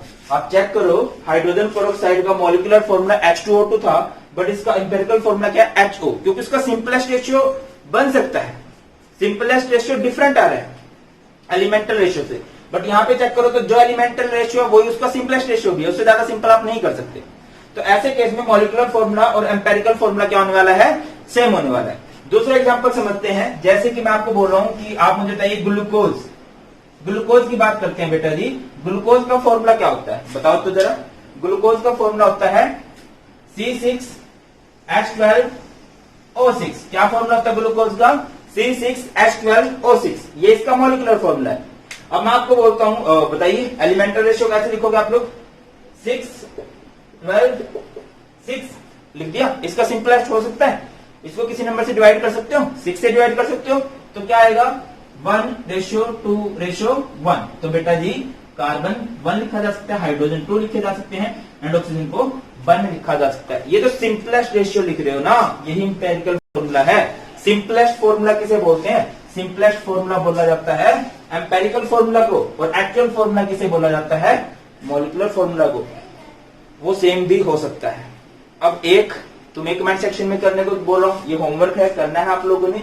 आप लोग मुझे बताइए, 2 क्वेश्चन दे रहा हूं, ठीक है? आप लोगों ने मुझे बताना है कि C2H6 का एम्पेरिकल फॉर्मूला क्या होगा और H2SO4 का एम्पेरिकल फॉर्मूला क्या होगा।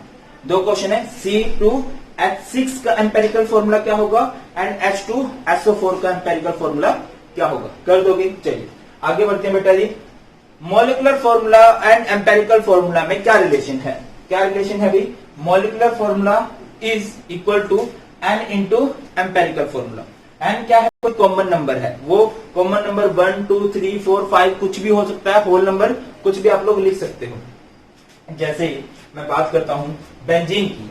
बेंजीन का फॉर्मूला क्या है? मॉलिक्यूलर फॉर्मूला क्या है? C6H6 है, और उसका एम्पेरिकल फॉर्मूला क्या है? CH है। तो वहां पे n की वैल्यू कितनी हुई होगी? n की वैल्यू मस्ट बी 6 रही होगी, तभी ये सेम हो सकते हैं।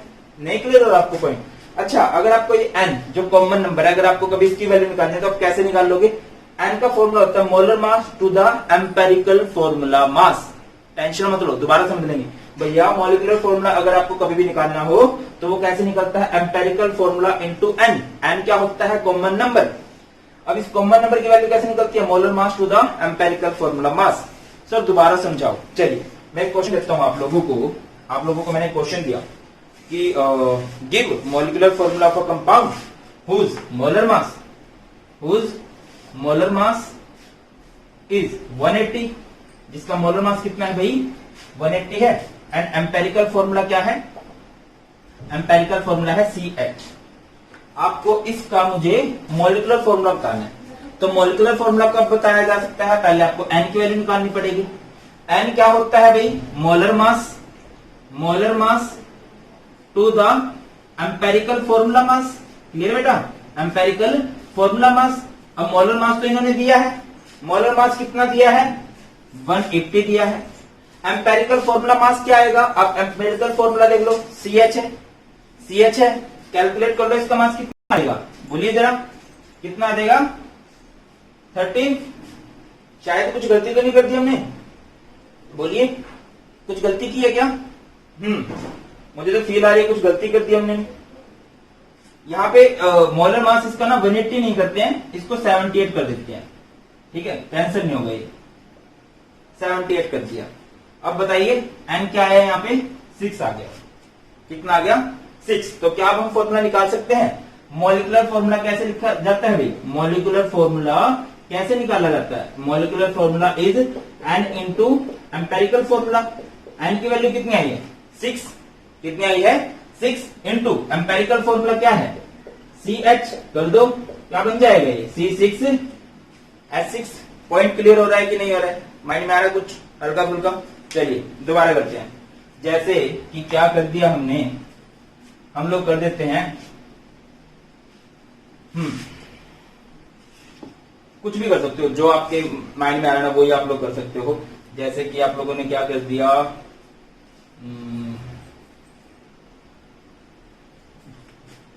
हाँ आपको मोलर मास दिया हुआ है,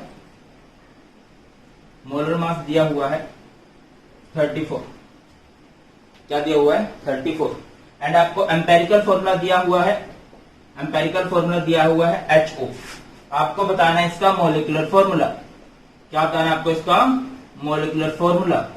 तो वो कैसे बताओगे आप, मॉलिक्यूलर फॉर्मूला कैसे बता सकते हो? पहले आपको N की वैल्यू निकालनी पड़ेगी, कॉमन नंबर निकालना पड़ेगा, और वो कैसे निकलता है molar mass to the empirical formula mass, है कि नहीं? अभी मोलर मास चेक करो तो जरा, क्या आ रहा है मोलर मास 34, और एम्पेरिकल फॉर्मूला मास क्या आएगा HO का, हाइड्रोजन का 1, ऑक्सीजन का 16, तो 17। तो यहां से क्या आ गया 2। बेटा जी कॉमन नंबर क्या आ गया 2 आ गया। तो आपको मॉलिक्यूलर फॉर्मूला निकालना है, क्या निकालना है आपको मॉलिक्यूलर फॉर्मूला। क्या होगा वो N इंटू एम्पेरिकल फॉर्मूला। अब N की वैल्यू कितनी आएगी 2, और एम्पेरिकल फॉर्मूला क्या होगा HO, तो ये क्या बन जाएगा H2O2 बन सकता है, वो क्या बन जाएगा H2O2। क्लियर है? चलिए एक क्वेश्चन मैं आपको दे रहा हूं, मोलर मास है 180 एंड एम्पेरिकल फॉर्मूला है CH2O। अब आप लोगों को मुझे बताना है कि इसका मॉलिक्यूलर फॉर्मूला क्या होगा, सबने कमेंट करना है, ठीक है बेटा?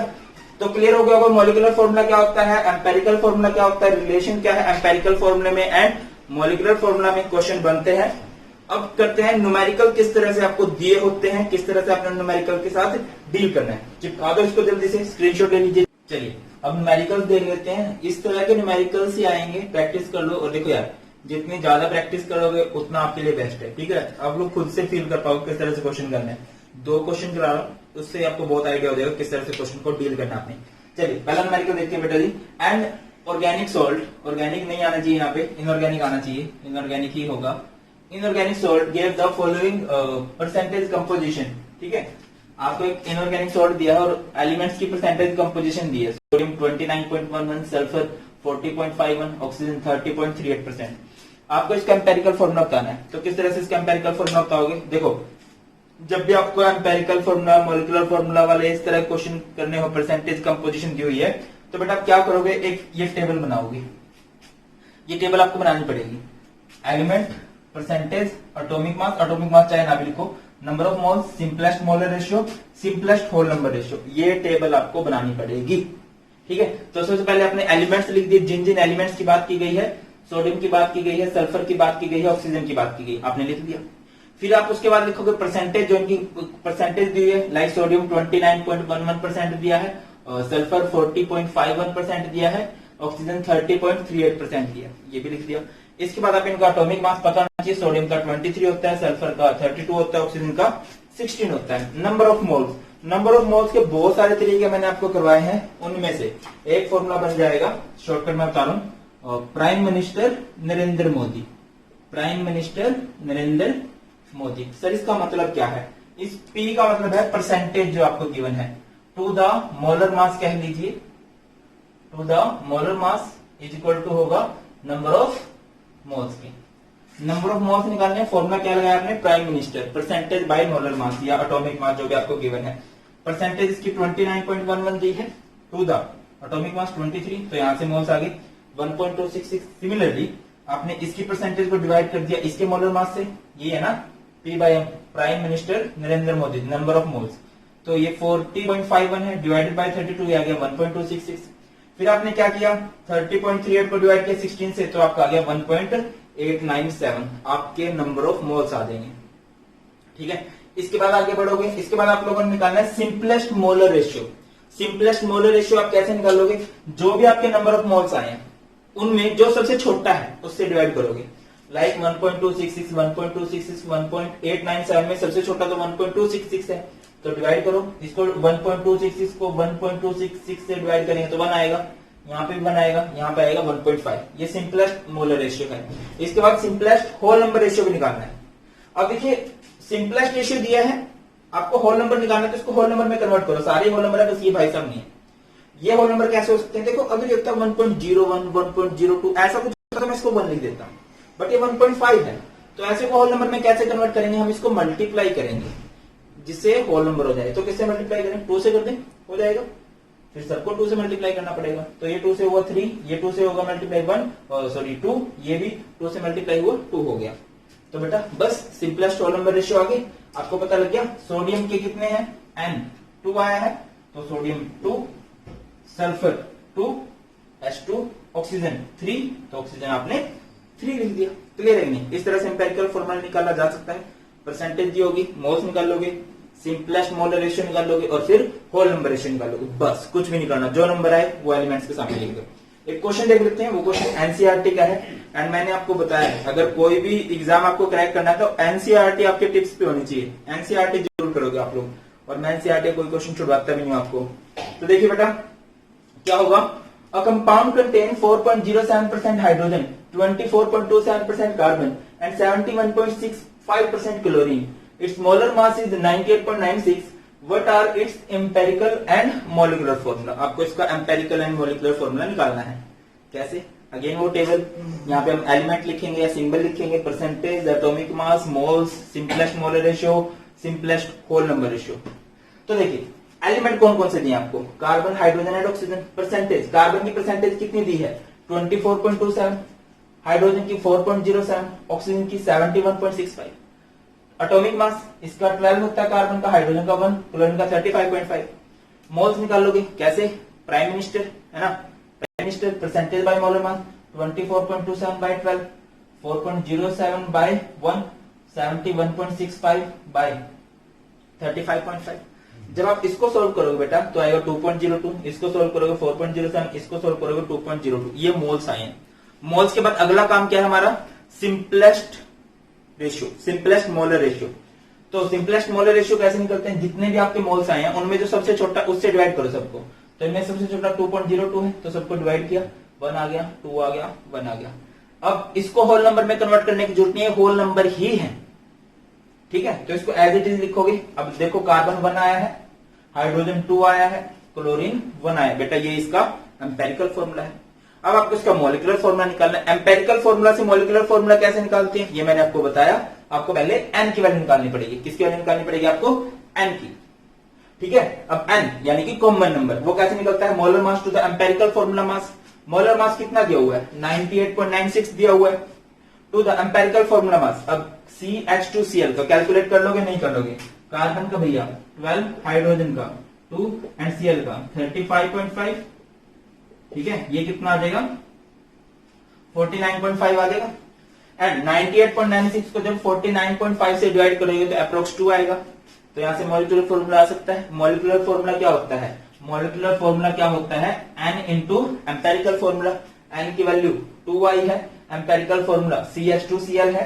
बेटा जी सोल्व कर दो तो ये क्या आ जाएगा C2H4Cl2। आई होप कि आपको क्लियर हो गया है, अच्छे से आपको कोई भी डाउट नहीं बचा है। ठीक है, वीडियो अच्छी लगी हो पता ही क्या करना, लाइक कर देना, चैनल को सब्सक्राइब नहीं किया सब्सक्राइब कर देना, और किन किन टॉपिक से वीडियो चाहते हो मुझे कमेंट सेक्शन में बता देना, घबराने की जरूरत नहीं है। अभी बात करते हैं डाल्टन्स एटॉमिक थ्योरी की, बहुत ही ज्यादा इंपॉर्टेंट थ्योरी है। किसने दी थी, बाय जॉन डाल्टन इन, कब दी थी, 1808 में दी थी। बहुत सारी इंपॉर्टेंट बातें कही थी, और अगर उस टाइम की बात करें मतलब हमारे दादा परदादे का टाइम था, यानी उससे भी पहले का टाइम होगा, और उस टाइम उन्होंने ये बातें की यार बहुत बड़ी बात थी। क्लियर है, पॉसिबल है कि आज इनकी मैक्सिमम बातें गलत हों, ठीक है, बट उस टाइम के अकॉर्डिंग बहुत सही बातें की। चलो देखिए समझते हैं, सबसे पहले पॉइंट पे चलते हैं। अच्छा, एटम वर्ड में आपको कई बार बता चुका हूं कि एटम जो वर्ड निकल के आया है, वो वर्ड निकल के आया है एटोमियो से, और एटोमियो मीन्स क्या होता है, नॉन कटेबल, जिसको नहीं काटा जा सकता, या इंडिविजिबल, ये मतलब होता है। चलिए उन्होंने क्या बोला, matter is made up of extremely small indivisible indestructible particle called atom. की धरती पे कोई भी जो मैटर है, कोई भी जो पदार्थ है, वो बिल्कुल छोटे छोटे पार्टिकल से, या कह लीजिए इंडिविजिबल पार्टिकल, जिसको हम डिवाइड नहीं कर सकते और डिस्ट्रॉय भी नहीं कर सकते, कुछ नहीं बिगाड़ सकते आप उसका, सबसे छोटा वो पार्टिकल है, उनसे कोई भी एटम मिलके, कोई भी मैटर मिलके बनती है, और उन छोटे छोटे पार्टिकल्स को क्या बोलते हैं, एटम। धरती पे कोई भी मैटर बहुत छोटे छोटे पार्टिकल से मिलकर बनती है, उन छोटे छोटे पार्टिकल को हम लोग बोलते हैं atoms. Atoms of same element are identical in all respects. Like क्या कहना चाह रहे हैं कि एक एलिमेंट लिया, मान लो आपने ए एलिमेंट लिया, ठीक है, तो एक एलिमेंट है तो किससे मिलके बनेगा, एटम से मिलके बनेगा बेटा जी। तो इनकी सारी प्रॉपर्टीज सेम होंगी, प्रॉपर्टीज लाइक इनका साइज, इनका शेप, इनका कलर, सब कुछ सेम होने वाला है। ये बात बोली उन्होंने कि अगर आप एक ही एलिमेंट के एटम्स लोगे तो उनकी सबकी प्रॉपर्टीज सेम होने वाली है। अगर आप पूरे में से कोई पार्टिकल उठाओगे, 3-4 पार्टिकल उठा लो, मान लो वो छोटे छोटे एटम्स हैं, और आप उनको चेक करो तो उनकी सारी प्रॉपर्टीज सेम मिलने वाली है, ये कहना चाह रहे हो। या फिर अगर आप नमक के पार्टिकल उठाओगे, मान लो काला नमक है, उनके पार्टिकल उठाओगे तो उनकी प्रॉपर्टीज आपको सबकी सेम सेम मिलेगी। अगली बात उन्होंने क्या बोली, atoms of different element are different in all respect. अगर डिफरेंट एलिमेंट है, मान लो एलिमेंट ए है, उनके सभी एटम्स की प्रॉपर्टी सेम होगी। एलिमेंट बी है, और अगर आप बी के एटम्स को कंपेयर करोगे तो बी के सभी एटम्स की प्रॉपर्टीज सेम होंगी। बट अगर आप इनको आपस में कंपेयर करो, डिफरेंट एलिमेंट के एटम्स को कंपेयर करोगे तो इनकी प्रॉपर्टीज डिफरेंट होने वाली है। भैया एक स्कूल के बच्चे हैं, सबकी ड्रेस सेम होगी, दूसरे स्कूल के बच्चे उनकी ड्रेस भी सेम होगी, बट अगर आप इनको आपस में कंपेयर करोगे तो डिफरेंट होगी ना। डिफरेंट एलिमेंट के एटम्स की डिफरेंट प्रॉपर्टी, सेम एलिमेंट के एटम्स की सेम प्रॉपर्टी। आगे क्या बोला, atom is the smallest unit that takes part in chemical reaction. कि केमिकल रिएक्शन में एक्चुअल में कौन पार्टिसिपेट करता है, एटम। एटम वो सबसे छोटा पार्टिकल है जो केमिकल रिएक्शन में पार्टिसिपेट करने वाला है। अगला पॉइंट क्या बोला भाई, बहुत इंपॉर्टेंट पॉइंट, एटम्स ऑफ 2 और मोर element combined in a fix ratio to form compound. ये सुन रखी है सभी बातें आपने, ये सभी बातें, मान लो ये जो बात है ये law of conservation of mass था, नहीं लॉ ऑफ कांस्टेंट कंपोजिशन था, कि 2 एलिमेंट जुड़ेंगे या 2 से ज्यादा एलिमेंट के एटम जुड़ेंगे, और जब भी वो जुड़ेंगे तो वो फिक्स रेशियो में जुड़ेंगे और एक कंपाउंड बनाएंगे।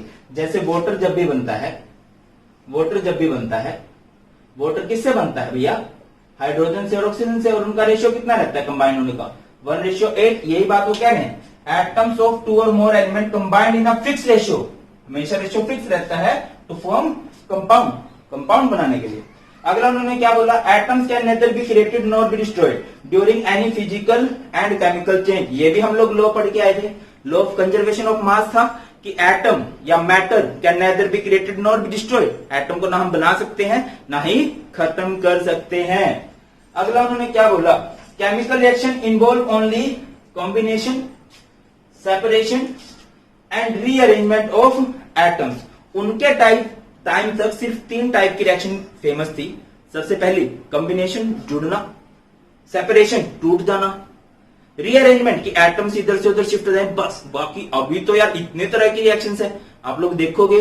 अभी तो चलो पहला चैप्टर है, जब आप और चैप्टर में जाओगे तो बहुत अलग अलग तरह की रिएक्शन आपको देखने को मिलेगी, बट उनके टाइम तक इतनी ही रिएक्शंस का पता था। लास्ट उन्होंने क्या बोला, atoms of two element may combine in different ratio to form more than one compound, कि दो एलिमेंट के एटम जुड़ सकते हैं अलग अलग रेशियो में, क्या बनाने के लिए, एक से ज्यादा कंपाउंड बनाने के लिए। जैसे अगर दो एलिमेंट जुड़े हैं फिक्स रेशियो में जुड़ेंगे तो वो एक कंपाउंड बनाएंगे, ठीक है। बट अगर मैं हाइड्रोजन ऑक्सीजन को जोड़ूं तो H2O भी बन सकता है, H2O2 भी बन सकता है। यहां पे अगर आप रेशियो देखोगे तो वो 1:8 बनेगा, यहां पे आप रेशियो देखोगे तो वो 1:16 बनेगा, ठीक है। ये कह रहा है एटम्स ऑफ टू एलिमेंट में कंबाइन इन डिफरेंट रेशियो में कंबाइन हो सकते हैं to form more than one compound, एक से ज्यादा कंपाउंड बनाने के लिए। आई होप बेटा जी आपको सारे पॉइंट क्लियर है, मैं क्या बोलना चाह रहा हूं, क्लियर हुए हैं। सिंपल से पॉइंट थे। अगली बात, Dalton atomic theory and law of conservation of mass में क्या रिलेशन है, लॉ ऑफ केमिकल कॉम्बिनेशन में क्या रिलेशन है। सबसे पहला law of conservation of mass, क्या था law of conservation of mass, during any physical and chemical change atom can nether be created nor be destroyed. ये डेफिनेशन थी, पढ़ के आए हम लोग, ये डेफिनेशन इसके पॉइंट में भी थी, ये रहा, देखिए भाई की बात सही हो रही है। अगला उन्होंने क्या बोला, law of constant composition. Constant composition क्या बोलता था, कंपोजिशन कांस्टेंट होगी कि अगर हम एक कंपाउंड बना रहे हैं तो उसके जो एटम्स का रेशियो होगा वो फिक्स होगा, और ये बोल चुके हैं हम लोग, atoms of two or more element combine in a fix ratio to form compound. हो रहा भैया। थर्ड पॉइंट समझो, लॉ ऑफ मल्टीपल प्रोपोर्शन क्या था, मल्टीपल प्रोपोर्शन वाला लॉ क्या होता था कि दो एटम या दो से ज्यादा एटम अलग अलग रेशियो में कंबाइंड हो सकते हैं अलग अलग कंपाउंड बनाने के लिए, और ये हमने लास्ट पॉइंट पढ़ा है बेटा जी, क्लियर है। Dalton atomic theory and law of chemical combination में क्या रिलेशन है।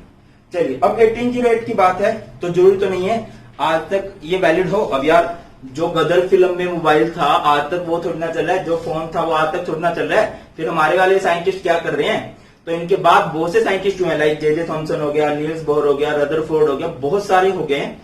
एंड रिस्पेक्ट से बोलना चाहिए हमें, जितने भी हैं जी, जे थॉमसन जी, है ना, इस तरह से बोलना चाहिए। तो बेटा जी बात यह है कि उन्होंने भी बहुत सारी खोज की, तो पता लगा कि इनकी सारी बातें सही नहीं थी। एक टाइम तक बहुत सही मानेगी, बाद में कुछ कमियां भी निकली। पहली कमी देखते हैं, it could explain the laws of chemical combination by mass. Important समझिए, ये जितने भी लॉज हैं बेटा मैं समझा के आया हूं आपको, ये बाय मास की बात करते हैं, ठीक है। इसने कभी भी गैसियस वॉल्यूम की बात ही नहीं की।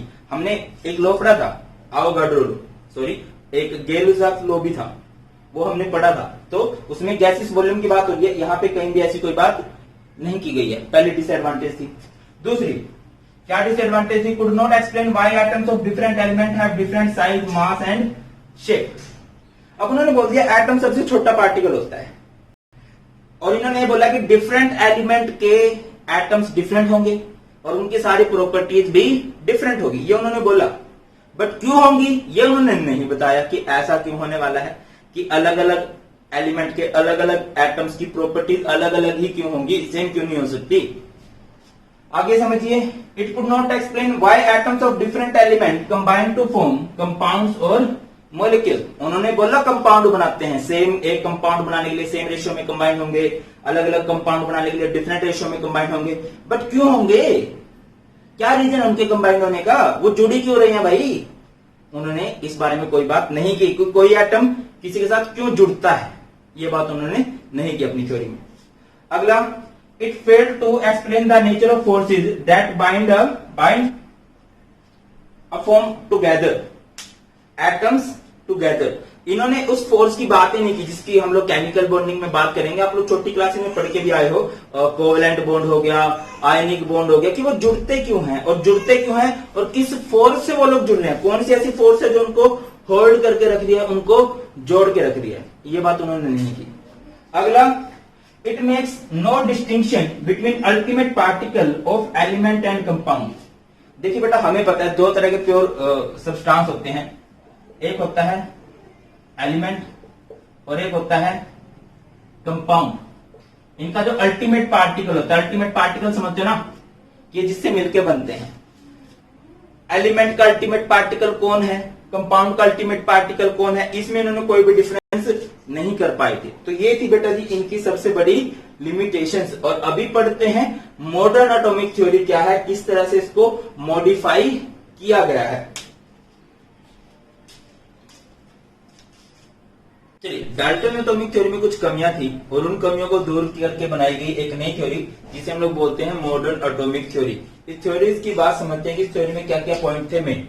सबसे पहली बात, atom is no longer considered to be individual. देखिए, जो डाल्टन एटॉमिक थ्योरी थी वो एक बात मानती थी कि जो एटम्स होते हैं ना वो इंडिविजुअल होते हैं ना, बट अगर आपको पता हो एटम के फंडामेंटल पार्टिकल होते हैं, ठीक है, इलेक्ट्रॉन हो गया, प्रोटॉन हो गया, न्यूट्रॉन हो गया, और मैं एग्जैक्ट बताऊं तो जो सब एटॉमिक पार्टिकल हैं, एटम के भी जो छोटे पार्टिकल होते हैं जो हमें एटम से मिलते हैं, टोटल 35 टाइप्स के नॉन सब एटॉमिक पार्टिकल हैं, ठीक है। बट इसमें मैं नहीं कहूंगा डाल्टन जी की कोई गलती है, क्योंकि 1808 तक इतने ऑपरेटर्स भी नहीं थे। अगली बात, एटम्स ऑफ सेम एलिमेंट में not be same in all respects. एक एलिमेंट है, उसके एटम्स हैं, जरूरी नहीं है कि उनकी सारी प्रॉपर्टीज सेम होंगी। आपने एक वर्ड सुना होगा बेटा जी, आइसोटोप्स, सुना ही होगा सबने, ठीक है। आइसोटोप्स क्या होता है? Same atomic number but different atomic mass.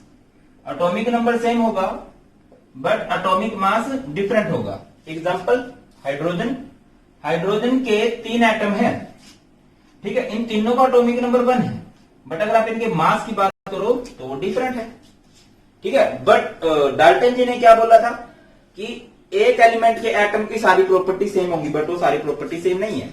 दूसरी बात उन्होंने बोली थी, atoms of different element have different properties. ये भी बात सही नहीं है, उनकी प्रॉपर्टी सेम हो सकती है। आप लोगों ने एक वर्ड सुना होगा, अगले यूनिट में और ज्यादा अच्छे से भी सुनोगे, आइसोबार्स, सुना होगा सबने। आइसोबार्स का क्या फंडा होता है? डिफरेंट एटॉमिक नंबर का मतलब क्या है बेटा जी? वो डिफरेंट एलिमेंट के एटम्स हैं, different atomic number but same atomic mass, है कि नहीं? Different atomic number but same atomic mass. Example की बात कर लो, जैसे आर्गन हो गया, कैल्शियम हो गया, इसका एटॉमिक नंबर 18 होता है, इसका एटॉमिक नंबर 20 होता है, अलग अलग एटम है बट इनका मास सेम है। जबकि डाल्टन जी ने क्या बोला था कि डिफरेंट एलिमेंट की प्रॉपर्टी सारी डिफरेंट होंगी, बट हम देखने की सेम हो सकती है।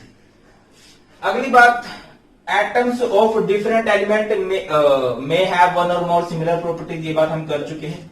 आगे चलो, atom is the smallest unit that take part in chemical reaction. ये बात आज भी मानी जाती है, डाल्टन जी ने भी यही बोला था कि एटम केमिकल रिएक्शन में पार्टिसिपेट करता है।